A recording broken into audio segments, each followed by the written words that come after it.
Hi guys, now a few weeks ago I was lucky enough to get on board Costa Diadema for a 14-night cruise around the Mediterranean. Now this cruise ship is a pretty huge Dream class ship operated by Carnival Corporation for the Costa Cruises brand. Now from a size point of view, she accommodates just under 5,000 passengers, so 4,947 passengers across a total of 1,862 cabins. Now some of those cabins will be inside, some will be outside, some will be a balcony, like what you're seeing at the moment, and others, if you're willing to go for that more top tier experience, will enter the suite category. Now the cabin that you're seeing at the moment is a standard suite grade cabin on board Costa Diadema, but in this video I'm going to show you if you're willing to pay that little bit more to achieve the absolute highest level of accommodation on this ship, what should you expect? Now let me introduce you to cabin 11002, which is a Samsara grade suite at the very front of deck 11 on Costa Diadema. Now wait until the end of this video, because to be honest, I couldn't believe what I saw when I got into this cabin. It really is like nothing I've seen before. So you first come in, and to be honest, the actual layout of the cabin is pretty familiar with any other cabin that I've been in. It's really mirrored, which makes the room feel so much bigger, and there's a lot of lighting in here. That, to be honest, rang true in every cabin type that I got into in Costa Diadema. Now, on the bed, you've got your pillow menu. Every suite grade cabin, Samsara or not Samsara, comes with a pillow menu. Now, the word Samsara, that relates to the spa service on board, and anyone staying in what they call a Samsara suite will get private access to the whole spa and thermal area. Now on either side of the bed you've got these closable cupboards, which I actually really like, and then you've got these glass lamps which have got two switches, one to control the reading light and then one to control the actual lamp itself. Now moving over to the other side of the bed, you've got on the right hand side a sofa with two chairs with a little table, so if you want to do any in-room dining or tea and coffee, that would be perfect for that. And then if we spin around, you've got a pretty well lit vanity area, plus the TV and a lot of storage, which I'm going to show you now.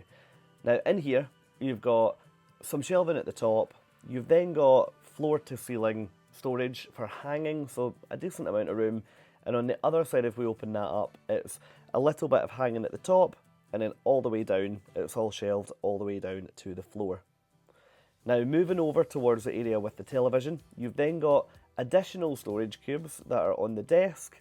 This one here has got your safety deposit box, which is free of charge to use obviously, and you've then got some of your refreshment on top. Now directly underneath the desk area, you've got loads and loads of drawers. One of my biggest criticisms of some of the newer cruise ships is that you sometimes quite rarely find drawers in there, but this cabin is so well appointed from a storage point of view, I honestly cannot fault it.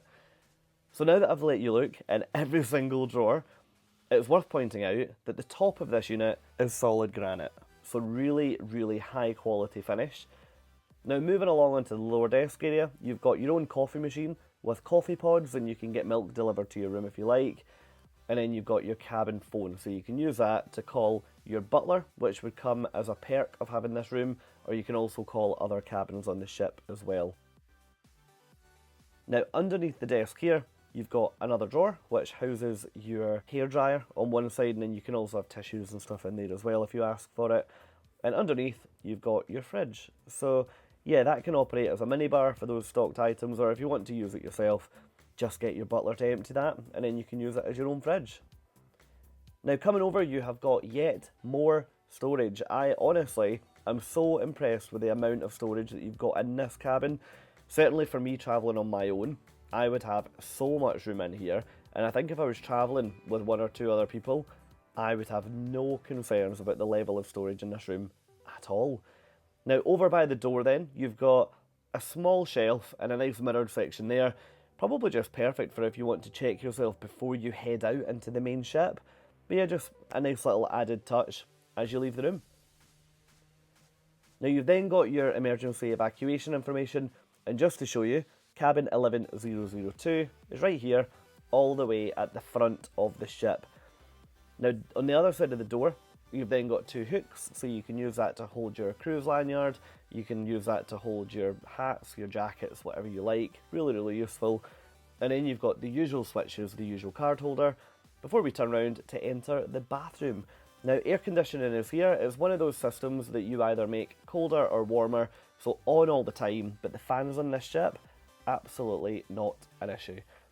Now, coming into the bathroom then, really, really nice setup with his and her sinks on the left-hand side, and then a whirlpool bath on the right-hand side. Now, from an onboard toiletry point of view, I used the toiletries on Diadema for my entire cruise and had absolutely no issues. You can see there you've also got a washing line that goes the entire length of the bath. So if you need to hang anything up, absolutely not a problem. Now, I did say if you hold on until the end of this video, I'll take you out and show you something that I have never seen before. Wait until you see this. Now, this looks like you're going out onto your balcony. But wait, let me take you out into your own private solarium. Now, this blew my mind when I saw this, because I've never ever seen a terrace quite like this. Now, it's fully enclosed. You've got your own jetted tub, and then you've got your own sofas and loungers. Now, what you can see under those wooden slats at the very front, that's actually hiding air conditioning units. So this setting here is fully closed and fully air conditioned.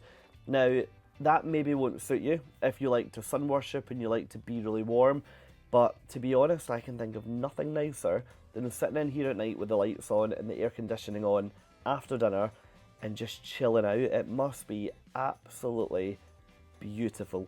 So yeah, I was really, really impressed. Let me give you one more look at that by spinning the camera around. And yeah, let me know what you think, because I, to be honest, personally don't tend to cruise in these ultra premium grade cabins on mega ships. I tend to find myself going somewhere between an inside cabin and a balcony. So when I got access to this cabin, it blew my mind. But thank you so much for watching. I'm living on cruise ships all year, so remember to like the video, remember to subscribe, and I'll catch up with you all soon. Cheers guys, bye.